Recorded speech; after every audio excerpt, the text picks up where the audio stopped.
and we're good. All right, we're in it. We're in it. Let's go. Here we go. Jacq, this is fun. Mirren alert. Mirren alert. I like the idea of standing. I'm not gonna lie. Yeah, I feel like I could just pretty much do anything back here. Do a couple of karate chops, not to the guests today. One of those elbow rib shots. I like it. Talk to me, Gino. We're at Mirren Live. Pretty much the way I think about this, it's like if you're talking about new business agencies, legitimately trying to get better at new business, you come here. A lot of conferences we go to and see.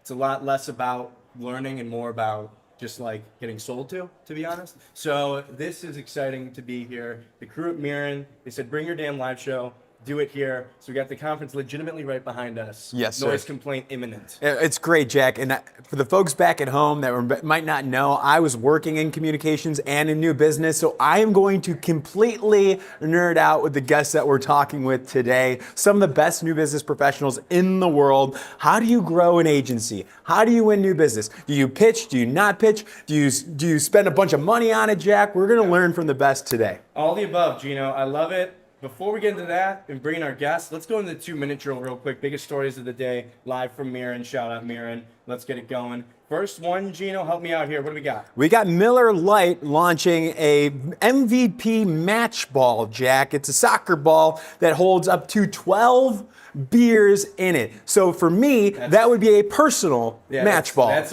an afternoon. That's it. I mean, that's easy money. That's multiple match balls for that. This Miller Lite, no stranger, Gino. No stranger to these kinds of stunts. They love their product drops. And you think about it, I saw there's a lot of opportunity here for spherical shaped analogies between the FIFA World Cup and then some products out there. What are you thinking? I'm thinking about Buzzballs. I know for a fact that Buzzballs has a soccer style Buzzball to get inebriated by. Miller Lite comes in, match ball. What are the odds you can kick that thing around? I can kick that thing around, Jacq, here. We got to give a shout out to the ad agency. Mischief made this one, so nice job to them here. But yeah, what do we want to know? It's FIFA World Cup is coming up here. They do the match ball. They're like selling it, I think it's $19.75. That's pretty Do you know cheap. why? Why? I mean, 1975 feels significant. What is it? That was when Miller Lite was founded. Oh, really? I could be wrong. I could be wrong on that one, to be honest with you. There's a lot of anniversaries this year. I mean, you got 250 for America. There's 150 for like a bunch of different brands. It's like 100 years for some. 1975 Miller Lite. Shout out Sophia Colucci as well. Yes. I mean, the amount of just like consistent, really like culturally relevant tie-ins make sense. We just saw them do the Livy Dunn tea set. And listen, I have the Livy Dunn tea set in the do? office. Yes. I have not shared it with anybody because I'm looking to resell it, Jacq. Because these products, when you get them from Miller Lite, they go on eBay for like 10x the price. Yeah. And if you can hear this, you can hear that they're starting the conference back up behind us. Yes. But I tested the audio. I think we'll be good to go. No, and they can yell at us. Ask for forgiveness, not permission. They wouldn't, because the great people at Mirren would never yell at us because they are great. Next up, Gino, is search officially donezo? This came across my feed. Search. The Condé Nast CEO goes on TBPN. Great program, by the way. Love them. Inspiration, shout out.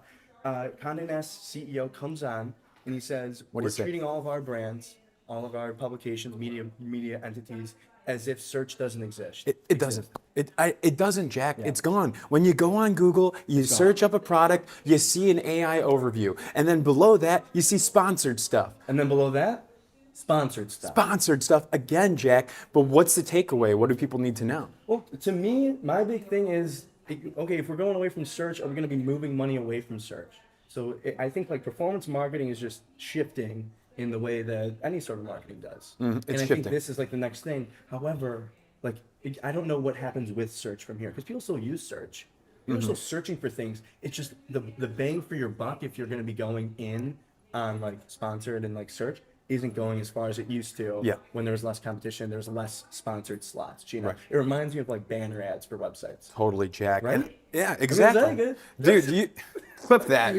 Ross, make sure you clip that. That was the best thing I've ever heard. Am I wrong though? You tell me. No, I think what this reminds me of is a couple weeks ago, we talked about the CMO of Zoom who has a SWAT team for AEO. That's Answer Engine Optimization, focusing on the publishing press releases to the wire, building the brand, putting the FAQs, building your website out so it shows up on these agentic search results pages. If you're a breaking and entering super fan like every one of you are, You know that we have talked about the fact that media fragmentation it's going more fragmented. It's getting fractured. I'm gonna go. How about this one? Media fracturization. Fracturization. Fractured. It's like when you throw a baseball at this glass window, which I will be doing shortly.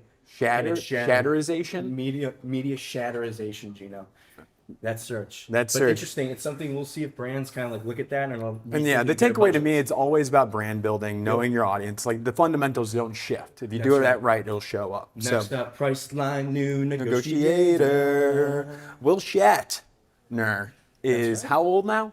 He is like 94. 103 years old. No, 94, Jack. She's 94. 94 years old. He's in a commercial for Priceline, and he looks great. He's retiring, and he's officially passing the torch to the next Priceline negotiator. Who do we got, Jack? Yeah, I forgot his name. Randall Park. Randall Park. This is one of those guys you don't know his name, but you see him everywhere. Oh yeah. Do you remember when he played the cameo as pretending to be Jim from The Office? They pranked Dwight by pretending that Randall Park is Jim, and he's not Jim. But then they pranked Dwight. Yeah. That's how when I see him, I think of that scene from The Office. But thoughts on this? Just the overall strategy of like you kind of like keep the thing. We saw with State Farm. Jake, the original Jake from State Farm, yeah. Yeah, is a good switch it over. So I think you had a distinctive brand asset. This was done by Miramar. They brought Miramar in for this here. Whenever you're transferring that like brand mascot over, you have to do that very carefully here. And it seemed like this was a good, fun, creative execution of that. But ultimately, it's going to be up to the consumers that they buy into this new mascot. Well, and the reason these things work, why like the Shatman works, is because they were doing it over and over. Consistent. Flow from Progressive. I think about like Jake from State Farm, they hit you over and over and over with it. So it's like you can't go in on this without having a plan to be like consistent about having this guy's face show up over and over and over again, because that's the only way. State Farm is I think probably the best benchmark for this transition, because people don't remember the original Jake from State Farm probably. So however that blueprint was, they should follow that. At this point, there's been more of the new Jake from State Farm, like 10 times more than the old one. Yeah. But it was kind of interesting to get like the Jake from State Farm, the OG Jake from State Farm had a big like, I feel like burst onto the scene, and they kind of like got a lot of attention. And then when they shifted over, they were able to carry it forward. And honestly, it's bigger than it ever was before. Yeah, so absolutely. Next up, Gino, Air, creative operations platform and friend of the program, former sponsor of the program, not sponsoring this right now, but they do a new move right now with a boy band that I had not heard of until last night. That's right, Jack. Well, 6 months ago, nobody's heard of this boy band. It is called Boy Throb. Today, over 2 million followers. And the whole story is very interesting here, why they started this. It's 3 people came together to try to like go viral intentionally to help support their friend Darshan, who is looking for an O1 visa to move to the US. So they create this kind of fake, like satirical boy band. 2 million followers, 6 months, and last night, Air, the creative ops platform, sponsors their first concert ever. Line around the block. It was the largest line I've ever seen in New York City, Jack. Sold out instantly. And you were there, and you had a chance to actually exclusively interview one of the heartthrobs, boy throbs. Can you just explain? I don't know if we'll be able to show up, but can you just explain what that conversation was like? I can only imagine. Listen, this guy, you have to remember, I had this interview, and this guy just got done with the biggest night of his life. So he was exhausted. Oh, yeah. And they did a great job. But basically, I went up to him. I was like, why are you doing this? So what I just talked about. What basically worked on social? So he talked about I know. Social strategy. I was like, it's like 1 a.m. What did you do? How'd you test? And he's been partying and stuff. But he's like, well, first thing, just having the matching pink suits. These guys wear matching pink suits to all their concerts, and it just bursts out on the algorithm. Distinctive brand asset there as well, and trying things, coming together, their marketing brains, just to do whatever it takes to create content consistently, and they did a good job. Yeah, they did a great job. And why is Air doing this? Because they're just doing crazy stuff all the time. I remember the Instacart concert that they put on with Third Eye Blind. Just a great event. Next one, NBC cancels on brand of Jimmy Fallon. Gino, I am sorry. Condolences. Yeah, no, I mean, this is not good. I love Jimmy Fallon, and why are you so sorry to me? I don't know. No, I don't know. I'm just like, I mean, I feel like we all can just join in sadness. Yes. That On Brand will not be coming back. Can I be honest with you, Jack? I didn't watch 1 second. I didn't watch a single second. So why didn't it work? Why do you think it didn't work? I didn't watch a second of it, but maybe that's a that could be a thing. The marketing of it really wasn't effective. I think like the trailers kind of made you think like this isn't actual advertising. This isn't like real life. I'm just spitballing with Yeah, you. let's talk. Jimmy Fallon, he's not an ad guy. He loves ads. That's great. I respect that. But like, does he know the inside outs? Like, could he? I don't know how the show was set up, but like, from the people that are working hard at these ad agencies to see just an outsider come in, I speculate like it didn't have that continuity, that authenticity. If you're gonna bring, I get the idea of bringing in like a celebrity to host it. Yeah. But you can't like pawn off that. Like I remember in the trailers them being like Jimmy Fallon always been big in the ads and marketing. It's like that doesn't really seem true. I don't think that he hasn't acted like that. He's been in ads and commercials For sure. and he probably has his own brands and stuff. But you have to just, I think they made it too much about Jimmy Fallon. Yeah. And less about what the show would be.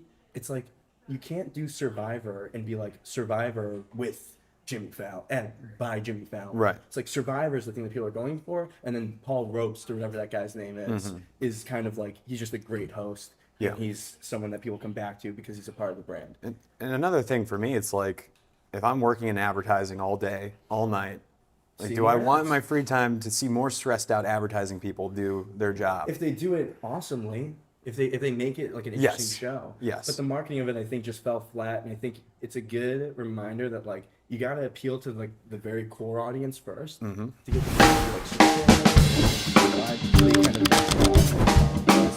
to make it try to cast the wide net. So. Well, now there's new room for a potential new show. That's right, Gino. Yeah, there we go. Speaking of a show that's happening right now, we're live from Mirren. Mirren, shout out Mirren, new agency, new business. This is where you come to learn legitimately. So we're live right now. We're going to bring on our first guest. First guest. This is a big deal. I want everyone to just let's tee this up here. Right? Everybody calm down. This is our first guest. She's here with us now. Is Jacq Steele, Global Chief Marketing Officer. Can you guess the agency, Jacq? Well, I'll let her say it. What agency? Hi guys. Hi everyone. I am Jacq Steele. Oh, sorry. You want to just clip Ella, that? we'll do that If you again. want to clip it, you can just clip it. Yeah. No. Yeah. It's gonna Wieden be and Kennedy, ladies and gentlemen. I mean, this is an agency that I would imagine doesn't struggle very much when it comes to pitching. We just talked with Lily's, was it CMO? Eli Lilly's CMO, and you guys had a wonderful note about working with you all in the new business process. So we were just coming off the heels of that great campaign. You just presented now. So I think what we want to do is understand what you spoke about in the keynote here at Mirren Live. Yeah, it was a ton of fun. We just, I just got up there and talked about what Wieden does. What Wieden does best is I think just we bring our real, authentic selves. It's funny, you're just talking about Jimmy Fallon and on brand, and it made me think about like, yeah, it's not working because it's not real and it's not authentic. And so I just talked about that today and said, be yourself, get up there, be confident in who you are. Don't try to be like other agencies because you're not, and just, focus on that. You have to be yourself because everybody else is already taken, Jacq.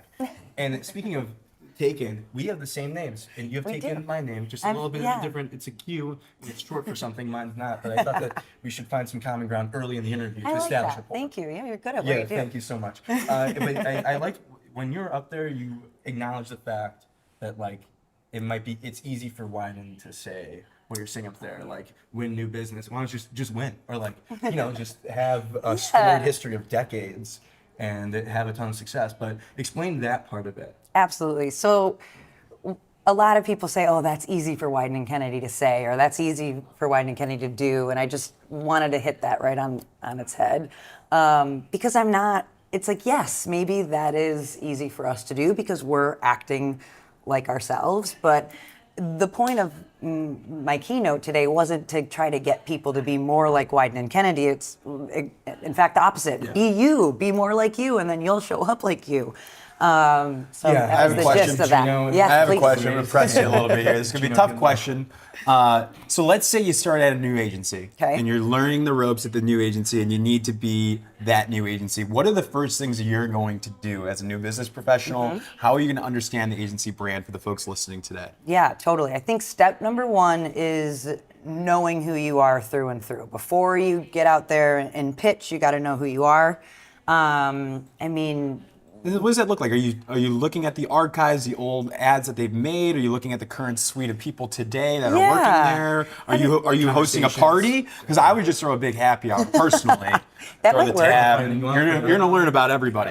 Let's drink one of those Miller Lite soccer balls. That's right. And then you'll find out a lot about For sure. But sorry. No. I mean, hey, a party could totally work. But no, I mean, what we do when we start new offices, we try to keep each office 1/3 the ethos of Wieden and Kennedy, 1/3 the people, 1/3 the city. So we're kind of marrying all those things so that that office can show up like them. So I don't know if you remember from my keynote, I talked a little bit about how at the beginning, Wieden and Kennedy, New York, when I was the new business of Wieden and Kennedy, New York, we often kind of showed up like a mini Wieden and Kennedy, Portland. Mm-hmm.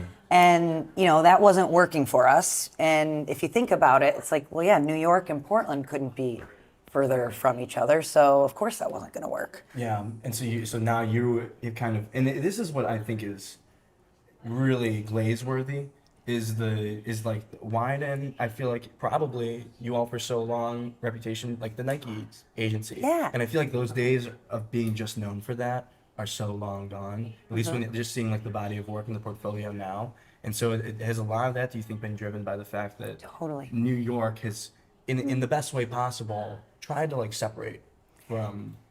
Yeah, I think our work kind of has done that for us. So, a Nike founding client kind of taught us how to do it, and so using that, but and expanding, doing what we learned with Nike for all sorts of brands all over the world has really helped us. And I think that's the part of like the 1/3 ethos of Wieden and Kennedy in each office. We're all trying to work with brands and get them to be exactly who they are, which Lena kind of talked about with you all. I was going to ask about, like, a lot of agencies have some sort of internal rating system or approval process of if they're going to work on a pitch. Yeah. I've heard of the 3 Fs. It's like fame, it'll bring your agency fame, they act like family of the client, or it'll bring in some money with fortune. Mm-hmm. Do you guys have a system like that when you're kind of auditing potential opportunities? Sure.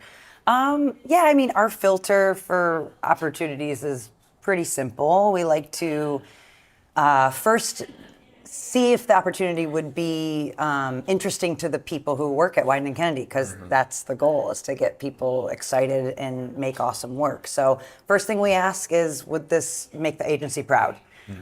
Second thing we ask is this an opportunity to make good work? Work that we believe in, work that is going to help change the brand over time. And so, agency would make the agency proud. Is this a good creative opportunity? And then third is just like your basic, do we have the bandwidth to take it on? Would it overwhelm the system and whatnot? And then we go and pitch or start working with the client. And then that's a big part of it too. It's how are we, and when you show up like yourself, which was part of the keynote again, when you show up like yourself and you pitch like no one's watching, then you, yeah, exactly. Then you can really assess whether this is going to be a good partnership, right? We tend to be brutally honest and really authentic when we're pitching. That seems to work for us, and then we can figure out, we're trying to find our people and find our good partners. I have 2 things, Gino, that I want to get to. I want to get to it, Jacq. The first thing I will get to is fact or fiction. You invited yourselves to the Ford pitch. We did. Boom. Fact. That's illegal. You can't do that. You're not allowed to do that. Why? You're not allowed Why to do can't you? that. Well, I mean, unless you win. So what does that mean? Like you just threw your hat in the ring? Like Yeah. we heard through the grapevine there was a review and you just got in? Yeah, and so you figure out the consultant that's running the pitch, and I think the story goes they reached out and said, hey, heard you're in review. Is there a reason why Wieden and Kennedy can't get in there? And they were like, well, we're looking for one global agency to do everything. So you invited. And we were like, ooh, ouch. Yeah, that that type of hurts. stuff before. Say that to the Amsterdam office. But no, then we did. We got our way in there, and we didn't pretend to be Yes. a big agency that could do it all. We just talked to them honestly about what we can do for them, and here we are. Yeah, It's like and 9 years now. It's also like part of the filter too. Like if you sussed out that Ford would be a good creative partner for you all, Yeah. that you're not necessarily like we want to work on Ford because we know Ford's a big global brand. Yeah. Is it because I mean there's plenty of global brands out there that Wieden I'm Sure. sure has not pitched and or asked to be in the review for. Yeah, well, I mean, we just loved that it was an American brand that was struggling, and we felt like we could help them find their voice again. And kind of that was, an interesting challenge to us. We figured it was something we should at least give a try. Yeah. It excited the people. Yeah. Good work can come from it, and you had the bandwidth. Totally. Gino's got it down. Yeah.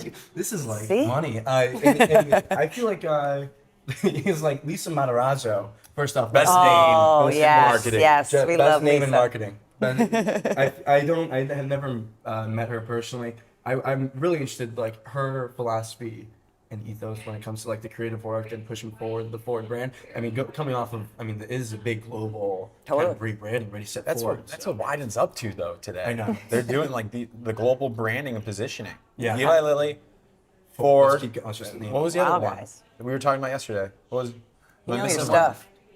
Which Nike, one? Nike, McDonald's. Nike, McDonald's. Yeah. Ford. Yeah.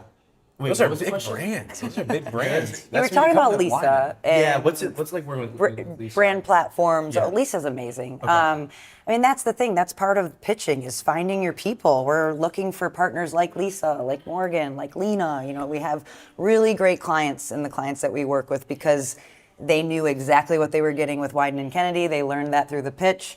So there wasn't really a surprise in how it was going to be working with Wieden. So we Yeah. try to pitch like it's not a pitch. Right, because you hear there's so much in like the new business world. Yeah. There's a lot of discourse around like we shouldn't be pitching at all. There's the pitch process needs to change. Yeah. What is because it sounds like you all are not afraid to pitch. Don't hate the idea of pitching, but Yeah. I would love to hear your thoughts on like the state of the union as it stands for new business and pitching right now. Well, no, it's no secret. It's tough out there. It's quiet for all of us because of the state of things. But I think not letting. But I think what we're really good at is just because the phone's not ringing as much, it doesn't mean you just take on anything. You're still true to yourself, and so you're still. It's that's okay. good. No, It's that's all a good good. point. They're having a great Yeah, time they're out having a great there. So no, I think you still nothing changes. Okay. You're still going to be selective, and you're still going to a pitch like you're looking for your long-term partner. Right. It's like you all been around long enough. The agency's been around long enough to be able to understand the cyclicality. Yeah. I feel like. But Yeah. For like new agencies, I could totally see. You're in as soon as you start, you're in like fight or flight mode. Yeah. To like figure it out and make sure it works. Yeah. But I don't know. It's just Wieden life. How is everything going now with Wieden globally? With growth?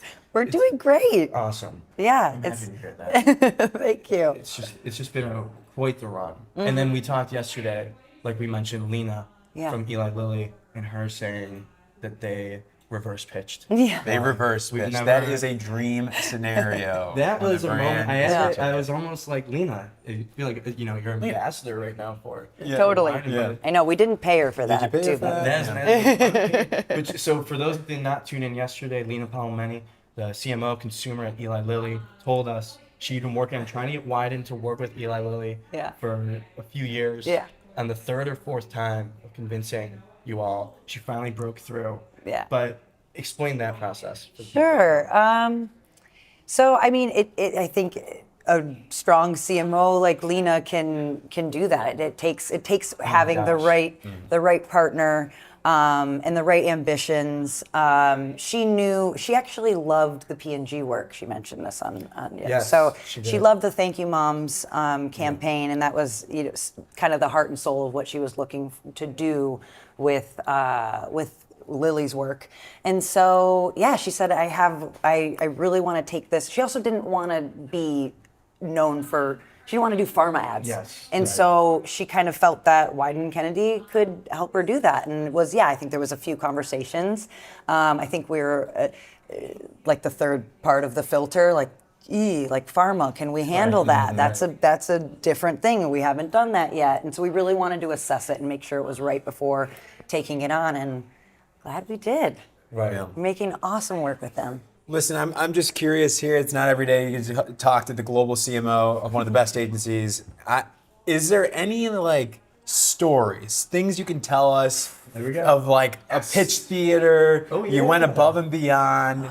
Like Anything you crazy? planted something, you did something crazy to win over We've the got client, or you just like Tom's team is here right now. They can just give you the wave off if you end up saying something that like is inappropriate. Or and the you don't PR want. response to my comments were like, no, it's just focused on good strategy, good work, and we try not to be like anybody else. So you can Yeah. go that route, and I'll Sure. give you the exit.